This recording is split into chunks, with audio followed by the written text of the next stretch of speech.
Halo, balik lagi di channel Spicy Angels bersama aku Nixia.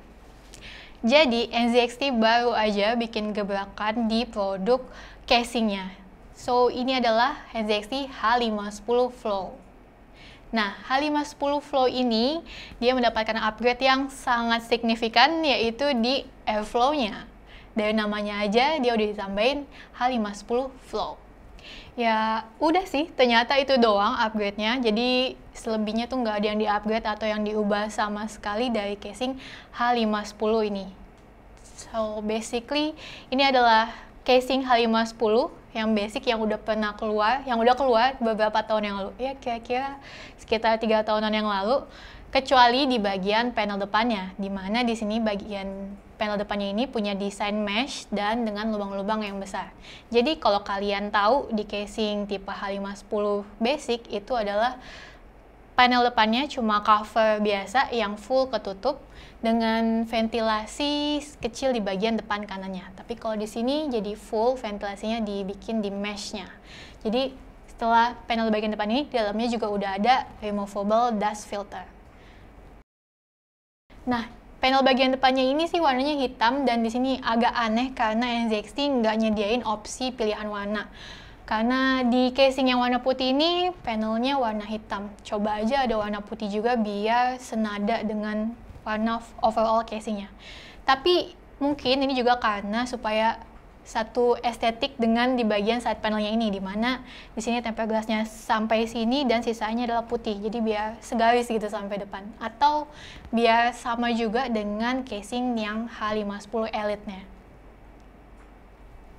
Untuk panel bagian depannya ini mudah banget buat dilepas pasang, jadi tinggal ditarik aja dari bagian atasnya. Dan karena untuk basic casingnya sendiri ini dia nggak ada yang diubah, jadi untuk bracket radiator atau fan-nya juga ini nggak ada revisi. Seperti untuk bisa mengakses bracketnya dari bagian depan. Dan ya jadinya kita tetap harus lewat belakang buat akses lepas pasang bracket fan-nya. Sayang banget sih ini NZXT karena dia nggak memanfaatkan potensi di mana dia udah upgrade bagian depannya ini supaya mudah dilepas pasang, tapi nggak diikuti dengan kemudahan akses bracket fan dari bagian depan juga. Seperti yang udah dilakukan Lianli di casing Lancool 2 mesh-nya. Oh ya, untuk bagian depannya casingnya masih sama, kita bisa pasangin radiator berukuran 240 atau 280. Lalu kita bisa pasang fan berukuran 12 cm di bagian atas dan juga di bagian belakangnya. Oh ya, casing ini juga udah include 2 buah fan berukuran 12 cm non-RGB.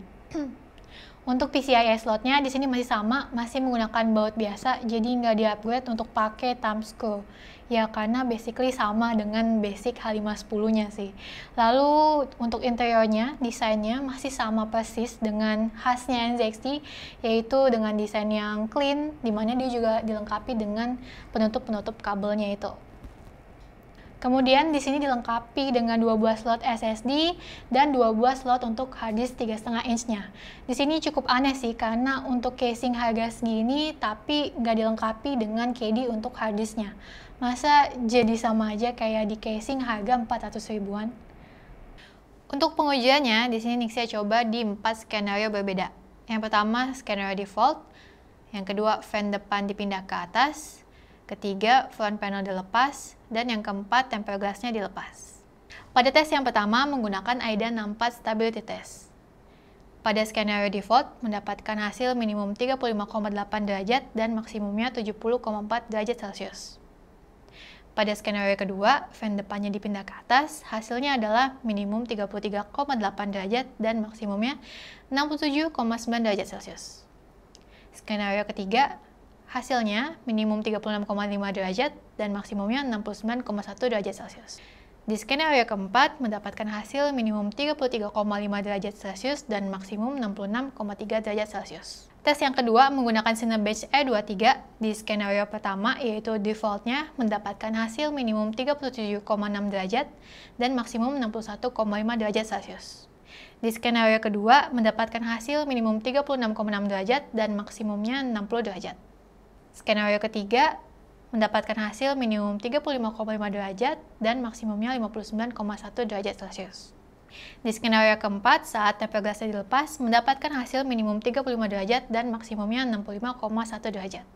Kemudian di sini Nixia juga bandingin dengan NZXT H510 Elite. Dan hasilnya sendiri lebih dingin yang mesh, walaupun nggak banyak bedanya. Karena rata-rata bebannya tuh nggak sampai 5 derajat per skenario-nya.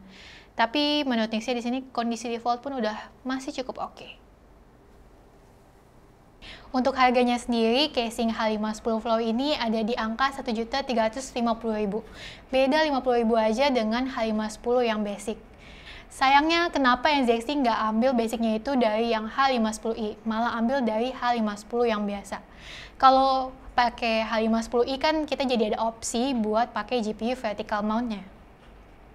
Untuk performa pendinginannya, dia udah cukup jauh lebih bagus dibandingkan dengan versi basicnya. Walaupun NZXT terbilang telat untuk masuk ke tren casing dengan airflow seperti ini. Sayangnya lagi, NZXT nggak kasih kita opsi buat upgrade front panel di casing seri H510 lainnya. Yaitu karena memang dari awal desainnya nggak bisa untuk modular. Jadi kalau kalian memang udah punya casing H510 series dan pengen upgrade untuk performa pendinginannya, the only way atau satu-satunya cara adalah dengan mengganti casingnya. Karena ya itu tadi, casing H510 series itu nggak memungkinkan buat diganti-ganti. Oke guys, sekian review casing NZXT H510 Flow kali ini. Thank you for watching. Bye-bye.